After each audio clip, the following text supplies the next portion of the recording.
Hello and welcome everyone. तो आज की वीडियो में हम पढ़ने वाले हैं state of West Bengal versus Anwar Ali Sarkar. तो इस केस में क्या हुआ था, ये काफ़ी इम्पोर्टेंट हमारा केस है।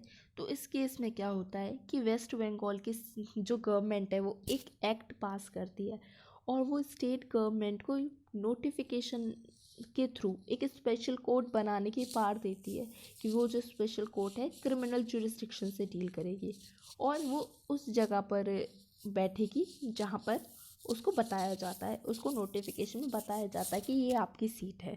और एक्ट ये भी प्रोवाइड करता है कि ये स्पेशल कोर्ट जो है उन ऑफेंसेस को ट्राई करेगी जैसा कि स्टेट गवर्नमेंट उनको जनरल या स्पेशल ऑर्डर के थ्रू बताते हैं कि आप इन ऑफेंसेस को ट्राई करिए।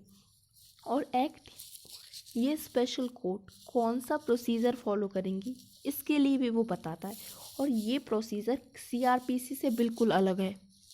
तो प्रोसीजर ने कोर्ट को एम्पावर करा कि ये किसी भी पर्सन को कन्विक्ट कर सकती हैं किसी भी ऑफेंस के लिए बिना चार्ज लगाए।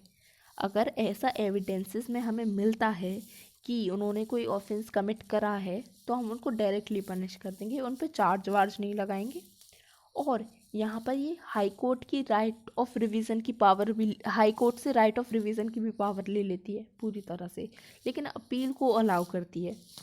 और पिटिशनर और उसके साथ जो लोग थे उनको ट्राई एंड कन्विक्ट करा गया था इन स्पेशल ट्राइब्यूनल के थ्रू।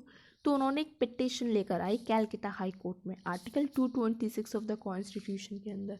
उन्होंने इस ट्रायल एंड कन्विक्शन को चैलेंज करा तो हाई कोर्ट उनके कन्विक्शन को क्वॉश कर देती है और जो उन्होंने तो और कुछ प्रिंसिपल्स लेट डाउन करती है।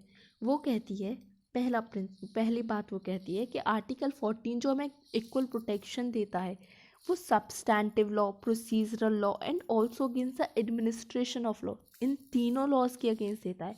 सब्सटैंटिव लॉ मतलब हमें राइट बताता है, राइट और लाइबिलिटीज़, राइट एंड ड्यूटीज़ बताता है।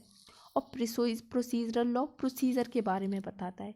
और एडमिनिस्ट्रेशन ऑफ लॉ उसको कैसे इम्प्लीमेंट करा जाएगा, कैसे उसका मैनेजमेंट होगा लॉ को, इसके बारे में बताता है। तो ये हमें इन तीनों के अगेंस्ट इक्वल प्रोटेक्शन देती है कि आप राइट भी बराबर दोगे, उनके केसेस में प्रोसीजर भी बराबर फॉलो करोगे और उनको कैसे एडमिनिस्टर करना है, कैसे मैनेज करना है, ये भी आप बराबर तरीके से करोगे। और जब लॉ को चैलेंज करा जाता है कि ये लॉ डिस्क्रिमिनेटरी है तो हम ये देखेंगे कि वो लॉ कह क्या रहा है। हम यहाँ पर इंटेंशन को नहीं देखेंगे, क्यों, लॉ ही डिस्क्रिमिनेटरी है ना। और जहाँ पर लॉ डिस्क्रिमिनेटरी नहीं होता है तो उसके एडमिनिस्ट्रेशन को चैलेंज करा जा सकता है एज डिस्क्रिमिनेटरी। यहाँ पर इंटेंशन को हम देख लेंगे, इंटेंशन की बात आ जाती है, क्यों, आप लॉ तो सही बना रहे हो बस उसका मैनेजमेंट ही सही से नहीं हो रहा है तो आप मैनेजमेंट को डिस्क्रिमिनेटरी कहेंगे। और एडमिनिस्ट्रेशन ऑफेंसेस को हम ये नहीं कह सकते ये आर्टिकल 14 को वायलेट कर रहे हैं जब तक कि वो मेलाफाइड इंटेंशन के साथ नहीं है या फिर हॉस्टाइल इंटेंशन नहीं है।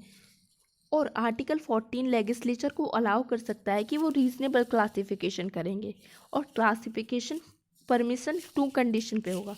सबसे पहले जो क्लासिफिकेशन हम कर रहे हैं वो लेजिटिमेट डिफरेंशिया पे होना चाहिए कि दो ग्रुप के पीपल हैं, एक ग्रुप दूसरे से अलग है तो क्यों है, मतलब ये दो ग्रुप अलग अलग होने चाहिए, सेम नहीं होने चाहिए। फॉर एग्जांपल जैसे हमने कराया ना कि वुमेन एक ग्रुप है और एक मेल ग्रुप है, मेल को तो हमेशा से राइट मिले ही हैं, वुमेन को इतने नहीं मिले हैं। तो वुमेन और मेल के बीच में अगर हमने डिफरेंस ला दिया, इनके बीच में क्लासिफिकेशन ला दिया तो ये वैलिड क्लासिफिकेशन है। और ये जो डिफरेंस हम ला रहे हैं, ये क्लासिफिकेशन ला रहे हैं, इसका कुछ रैशनल रिलेशन होना चाहिए और क्या कि वो एक्ट क्या अचीव करना चाहता है। फॉर एग्जांपल मेल और फीमेल ग्रुप को हमने, ठीक है, वो अलग अलग है, डिफरेंट है, तो हमने क्लासीफाई कर दिया। तो हमने क्लासीफाई करा क्यों है, हमने क्लासीफाई इसलिए करा है कि जो वुमेन है जो मेल के इक्वल नहीं आ पा रही हैं उनको थोड़ा सा सपोर्ट हम दे दें, थोड़ी सी अपॉर्चुनिटी प्रोवाइड करते जिससे कि वो मेल के बराबर आ जाए और इक्वालिटी एस्टैब्लिश हो जाए। तो हम अचीव क्या करना चाहते हैं, हम अचीव करना चाहते हैं इक्वालिटी को, इसलिए हम दोनों के बीच में क्लासिफिकेशन कर रहे हैं। और supreme court next, Calcutta high court next क्या कहती है, ऐसा हम मानकर चलते हैं कि लेजिस्लेचर जो भी लॉ बनाएगी वो सही बनाएगी, उसकी कॉन्स्टिट्यूशनैलिटी को हम पहले से ही प्रिज्यूम करके चलते हैं कि जो लॉ लाया है वो कॉन्स्टिट्यूशनल है। लेकिन इसका मतलब ये नहीं है कि हम उसको डिस्क्रिमिनेटरी नहीं कह सकते हैं। अगर वो डिस्क्रिमिनेटरी है तो हम ऐसा कर सकते हैं। और अगर लेजिस्लेचर ने मतलब हम उस लॉ को तब चैलेंज कर सकते हैं जैसे हमको लग रहा है कि लेजिस्लेचर ने क्लासिफाई नहीं करा है और लेकिन डिफरेंशियल ट्रीटमेंट करा जा रहा है बिना क्लासिफिकेशन। तो इस केस में क्या हुआ, जैसे हमारे स्टेट गवर्नमेंट वेस्ट बंगाल की ले आती है इस एक्ट को, तो वो बिना चार्ज लगाए किसी को भी कन्विक्ट कर दे रही है। तो लॉ एग्जीक्यूटिव को यहाँ दे रहा है कि कुछ केसेस में वो स्पेशल ट्रीटमेंट कर सकती है। उसका रीज़न नहीं बता रहा है कि किन केसेस में वो स्पेशल ट्रीटमेंट करेगी, किन बेसिस पर वो उनको बीच में डिफरेंस करेगी। तो इस ये सामने से ही लग रहा है कि ये डिस्क्रिमिनेटरी है, इसका कोई बेसिस ही नहीं है क्लासिफिकेशन तो का। और ये फिर उसके बाद सुप्रीम कोर्ट जाता है ये केस, तो मेजॉरिटी ऑफ जजेस जो हैं वो इस कैलकाटा हाई कोर्ट के डिसीजन से सेटिस्फाइड होती हैं और वो जो वेस्ट बंगाल एक्ट ये लेकर आया था उसको कम्प्लीटली वॉइड डिक्लेयर कर देती हैं। तो इस केस में हमने क्या पढ़ा, इस केस में हमने पढ़ा कि जो वेस्ट बंगाल गवर्नमेंट है एक ऐसा एक्ट लेकर आती है जो कि स्पेशल कोर्ट को बनाने के लिए कहता है कि वो नोटिफिकेशन से स्पेशल कोर्ट्स बना सकती हैं और वो कोर्ट्स उस प्रोसीजर को फॉलो करेंगी, वो मतलब जो सीआरपीसी से अलग होगा, एंड वो पर्सन को कन्विक्ट कर सकती हैं एविडेंस के बेसिस पर, उनको उन पर बिना चार्ज लगाए।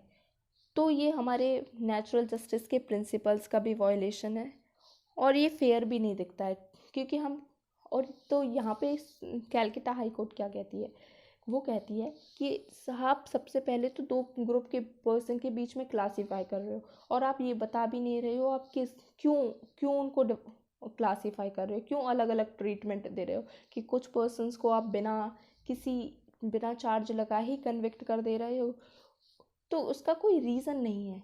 और यहाँ पे एग्जीक्यूटिव को आप स्पेशल ट्रीटमेंट की पावर दे रहे हो कि वो किसी भी पर्सन के साथ ऐसा ट्रीट करे। एंड यहाँ पर उन्होंने इक्वालिटी के दो इम्पॉर्टेंट प्रिंसिपल बताए। उन्होंने कहा क्लासिफिकेशन पॉसिबल है, क्लासिफिकेशन कैसा होना चाहिए, रीजनेबल होना चाहिए। सबसे पहला इसमें इंटेलिजिबल डिफरेंशिया होना चाहिए। हम जिन दो ग्रुप के बीच में अगर हम क्लासीफाई कर रहे हैं वो दोनों ग्रुप अलग अलग होने चाहिए और उनको अलग अलग रखने का भी हमारे पास रीज़न होना चाहिए, कुछ बेस, और हम क्या अचीव करना चाहते हैं उनको क्लासीफाई करके। ये भी उन्होंने कहा कि हमारे पास ऑब्जेक्ट होना चाहिए कि हम दोनों के बीच में क्यों क्लासीफाई कर रहे हैं, दो ग्रुप्स के बीच में हम उससे अचीव करना क्या चाहते हैं। देन ये सुप्रीम कोर्ट जाता है ये केस और सुप्रीम कोर्ट भी कैलकाटा हाई कोर्ट से सेटिस्फाइड हो जाती है और मेजॉरिटी ऑफ जजेस जो हैं वो इस वेस्ट बंगाल एक्ट को वॉइड डिक्लेयर कर देते हैं। Thank you. अब मिलते हैं नेक्स्ट वीडियो में नेक्स्ट केस के साथ।